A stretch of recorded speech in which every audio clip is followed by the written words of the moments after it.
Kasama na uli natin si Ate Ana Agulto. Lagi nagpapaalala. Oo nga, tsaka ito maganda kasi nag-update sa dito sa atin sa isla ng Pugad.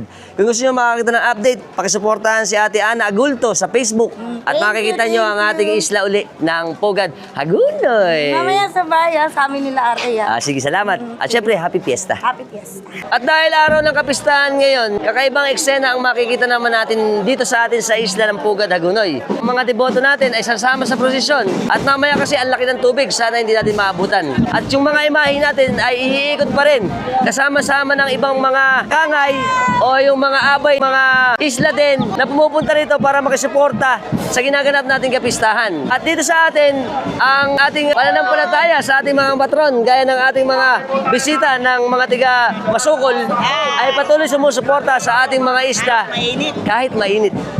Very good.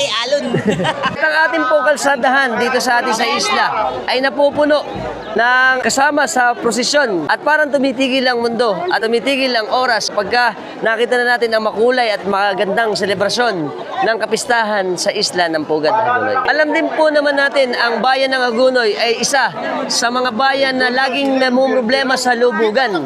Sa ganitong eksena, kahit ibang barangay ay nagagawa pa rin ang ating mga kapistahan dahil ito ay ating pagpasalamat sa ating mga blessings na natatanggap sa ating buhay.